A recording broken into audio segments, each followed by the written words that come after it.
मनुष्य का जीवन ऋतुओं के समान होता है। आज ग्रीष्म तो कल वर्षा, परसों शीत। तनिक संकट आया तो हम संयम खो बैठते हैं, तनिक ऋतु बदली तो हम अधीर हो जाते हैं। अपने आक्रोश में, अपने क्रोध में हम उनसे ही संबंध बिगाड़ लेते हैं जो हमारे अपने होते हैं। क्यों ऐसा होता है ना? हमें लगता है कि हमारे अपने हैं, फिर से मना लेंगे, परंतु स्मरण रखिए, सदा ऐसा करना संभव नहीं होता।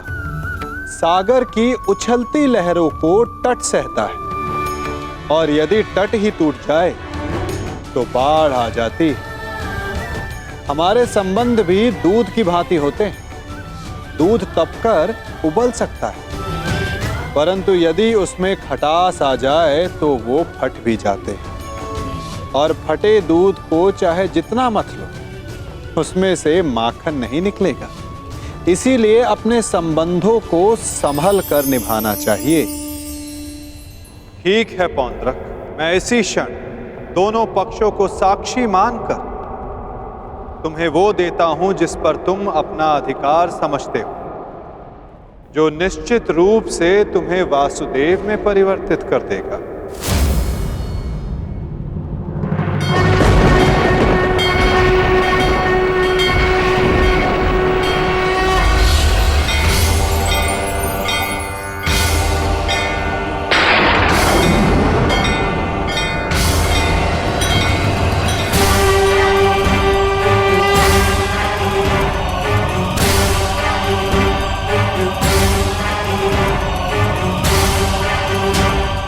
ये लो पौंड्रक, वो अस्त्र जिसका वास्तविक वासुदेव के पास होना अनिवार्य है।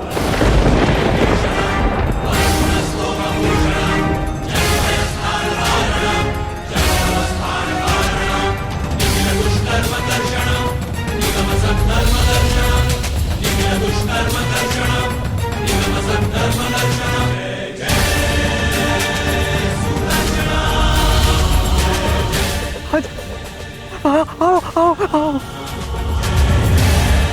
शीघ्र आओ।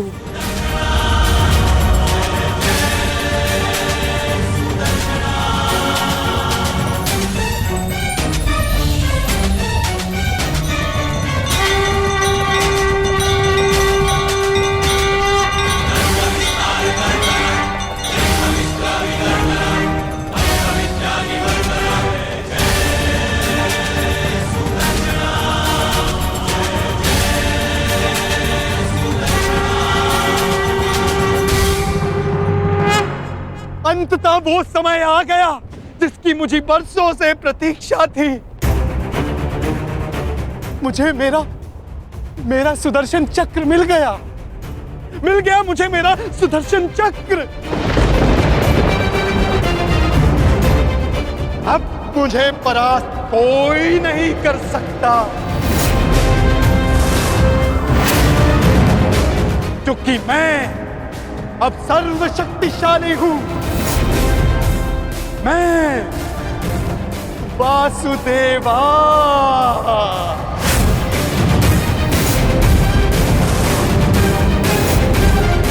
सुदर्शन चक्रधारी पौंड्रक वासुदेव।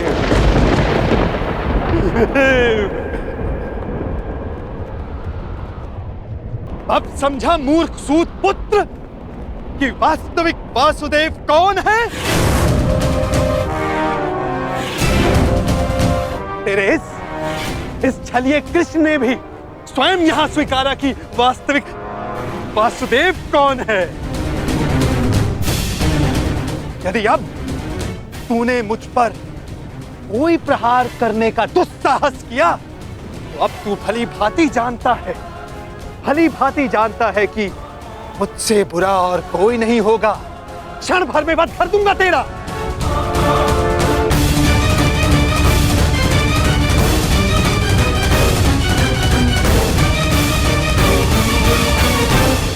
और तुम पांडु पुत्रों, अब तुम देख रहे हो ना कि सुदर्शन चक्र अब किसके हाथों में है? मेरे वास्तविक वासुदेव के हाथों में है ये सुदर्शन चक्र। अब तुम सब मेरी पूजा करो, क्योंकि मैं ही वास्तविक वासुदेव हूं।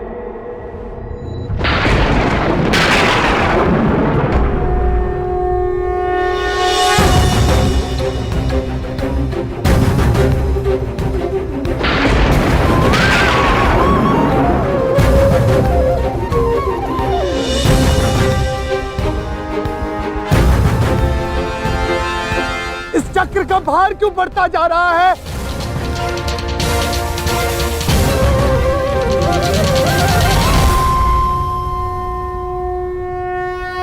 दुर्योधन, ये चक्र भारी होता जा रहा है। ये चक्र मुझे कुचल देगा।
ये क्या किया आपने? बंद कर दिया, छल किया, फिर से छल किया आपने।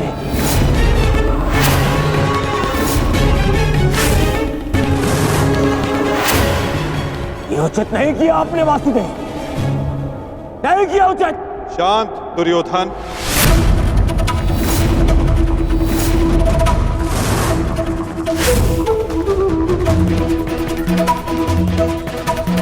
इतना क्रोधित क्यों हो रहे हो गांधारी नंदन? मैंने तो तुम्हारे मित्र को वो दिया जो वो मुझसे मांग रहा था। अब वो उसका भार नहीं सह पाया, ये मेरा दोष नहीं। औंद्रक ने अपनी मृत्यु का आवाहन स्वयं किया था दुर्योधन, और इसके लिए तुम्हें आक्रोश में आने की कोई आवश्यकता नहीं। क्रोध नहीं आएगा, क्रोध आना आवश्यक है। तुम्हें देखकर, इन पांडवों को देखकर, तुम्हारा छल देखकर।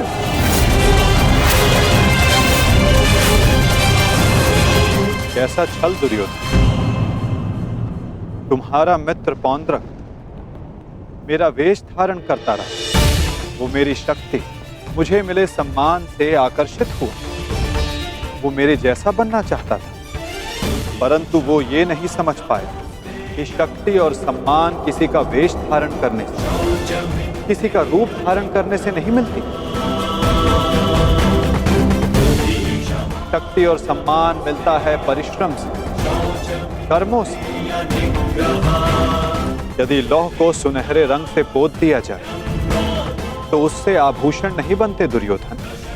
स्वर्ण बनने के लिए कड़ी अग्नि परीक्षा देनी होती है, कसौटी पर खरा उतरना पड़ता है दुर्योधन। और तुम्हारा मित्र सुदर्शन चक्र की कसौटी पर खरा नहीं उतर पाया, और अंततः उसने अपना नाश कर लिया। तुम्हारी हानि पर मुझे खेद है दुर्योधन, परंतु पौंद्रक के अंत पर नहीं, क्योंकि उसके कर्मों का फल ही यही है।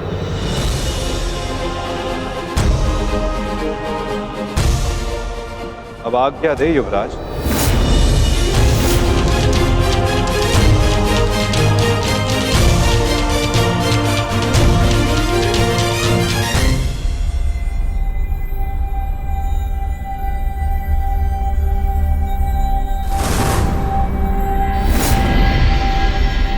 कल युद्ध के नियम निर्धारित किए जाएंगे गांधार राज। जब युद्ध क्रीड़ा में नियम निर्धारित किए जा रहे थे तब वहां मैं उपस्थित नहीं था, परंतु इस बार उत्सुक हूं ये जानने के लिए कि इस युद्ध में अपनी विजय के लिए आप क्या नियम बनाएंगे गांधार राज।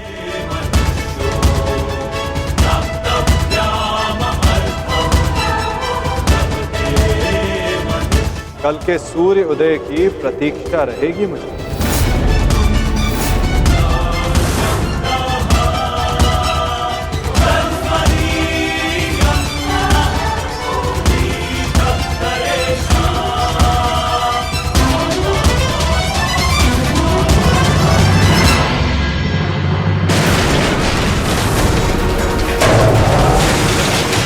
क्या हो गया? ये क्या कर रहे हो तुम? हाँ, देखो देखो दुर्योधन, देखो। ना ना ना नहीं नहीं नहीं दुर्योधन, मैं उस वासुदेव को नहीं छोड़ूंगा।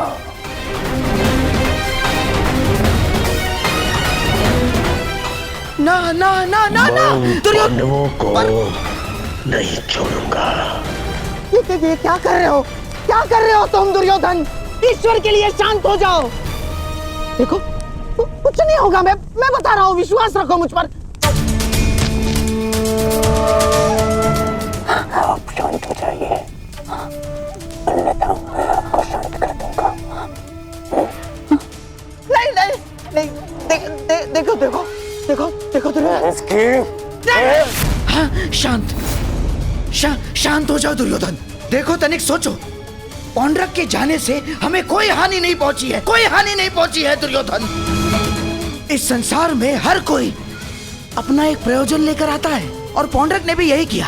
पौंड्रक का केवल एक ही प्रयोजन था कि वो मद्रराज शल्य को भ्रमित कर दे, और पौंड्रक ने अपने जीवन का प्रयोजन सिद्ध कर दिया है दुर्योधन। अब हमारे पास 11 अक्षौणी सेना है और पांडवों के पास केवल 7 दुर्योधन, केवल 7। अब ये विलाप का समय नहीं है, उत्सव का समय है, उत्सव का। उत्सव मनाओ। वो तो ठीक है मामाश्री, परंतु मैं उस वासुदेव का कौतुक बुला नहीं पा रहा हूं।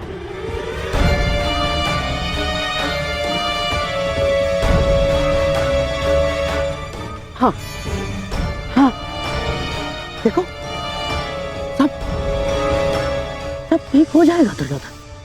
हाँ, तुम बैठो बैठो बैठो।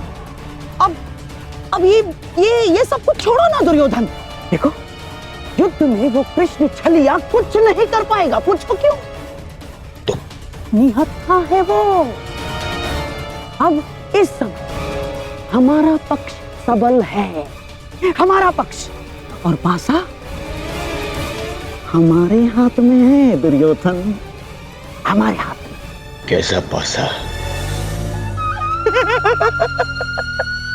अब देखो, कल युद्ध के नियम निर्धारित किए जाएंगे। ऐसे नियम बनाऊंगा, ऐसे नियम बनाऊंगा कि पांडव पक्ष आ जाएगा, और फिर वो छलिया कुछ नहीं कर पाएगा, कुछ नहीं कर पाएगा वो छलिया।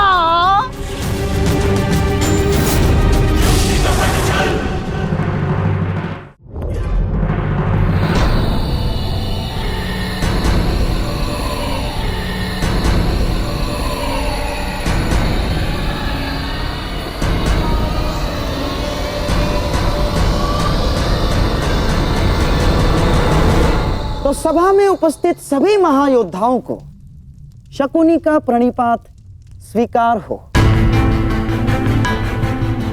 जैसे कि हम सब जानते हैं कि हम सभी एक महायुद्ध में भाग लेने जा रहे हैं, परंतु बड़े खेद के साथ एक बात सूचित करना चाहूंगा इस सभा में।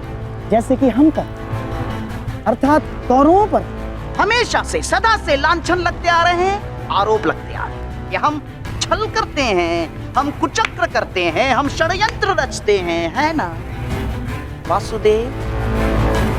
चाहे वो युद्ध हो या द्यूत। इसीलिए आपके मन से वो भ्रम निकालने के लिए इस खुली सभा का आवाहन किया गया है। तो वासुदेव, क्या आपकी अनुमति है? एक चतुर गुरु जब गुरुकुल से कुछ समय के लिए बाहर जाए तो वो आश्रम के सबसे योग्य शिष्य को उसका उत्तरदायित्व कभी नहीं देता। वो आश्रम के सबसे नटखट शिष्य को ही इसका उत्तरदायित्व सौंपता है। क्योंकि जब बिलाव को माखन की रखवाली के लिए स्वयं बिठा दिया जाए तो किसका साहस कि वो माखन चुरा सके। अर्थात आपको भी अनुमति अवश्य है गांधार राज।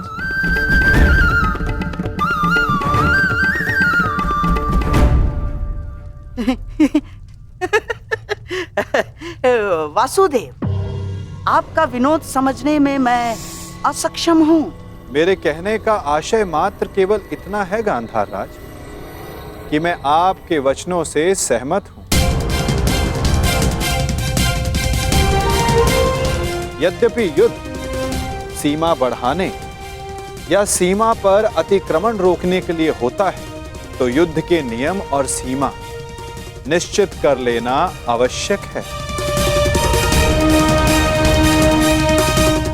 क्योंकि यही नियम, यही सीमाएं इस युद्ध को धर्म युद्ध बनाएगी। तो ये बात आप सरल मार्ग से भी बता सकते थे वासुदेव। यदि आपका भाषण समाप्त हो गया तो हम युद्ध के नियमों पर चर्चा करें। वैसे भी हमारे और आपके पक्ष की सेना के अंतर को देखते हुए यह युद्ध केवल औपचारिकता मात्र रह गया है।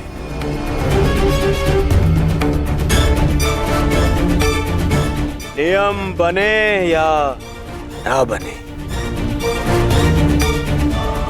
हमारी विजय निश्चित है।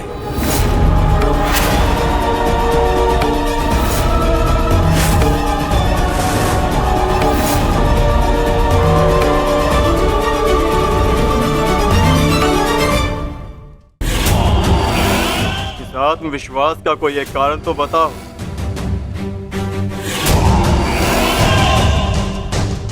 खाता दुर्योधन, एक नहीं, दो नहीं, तीन कारण बताता हूं, जो समझ आए चुन लेना।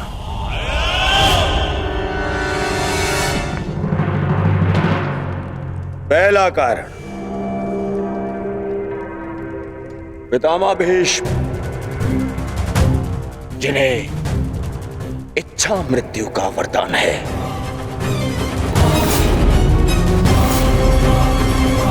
दूसरा कारण,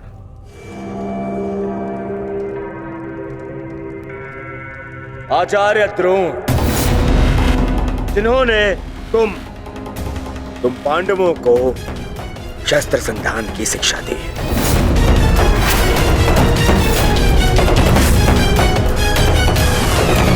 क्या इनके धनुष को काट सकने का समर्थ है तुम में से किसी के पास भी? इनका समर्थन भी मेरे पास में है। तीसरा कारण,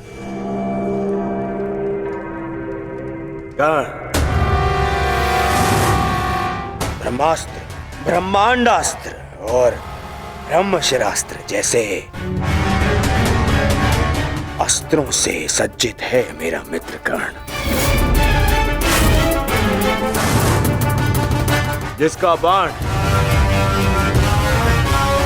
तुम्हें विजय प्राप्त करने नहीं देगा और जिसका कवच मुझे पराजित नहीं होने देगा।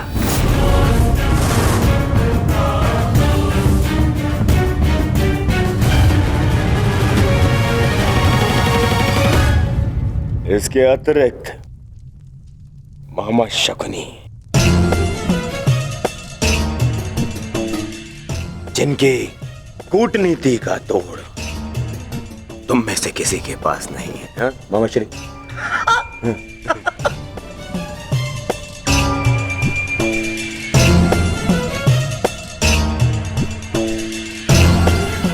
भद्रराज शैल्य, नारायणी सेना, अब अरे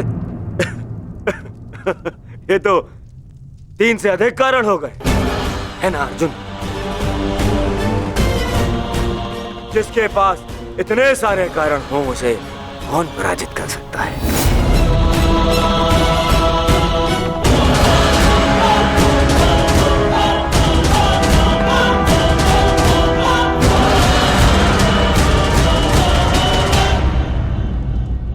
विजय और पराजय का निर्णय तो युद्ध के अंतिम दिन होगा हस्तिनापुर युवराज। नियम तो केवल युद्ध का मार्गदर्शन करते हैं। अंत में कौन कितनी सीमा में रहता है और किसे सीमा तोड़ने का दंड मिलेगा, ये तो समय ही बताएगा।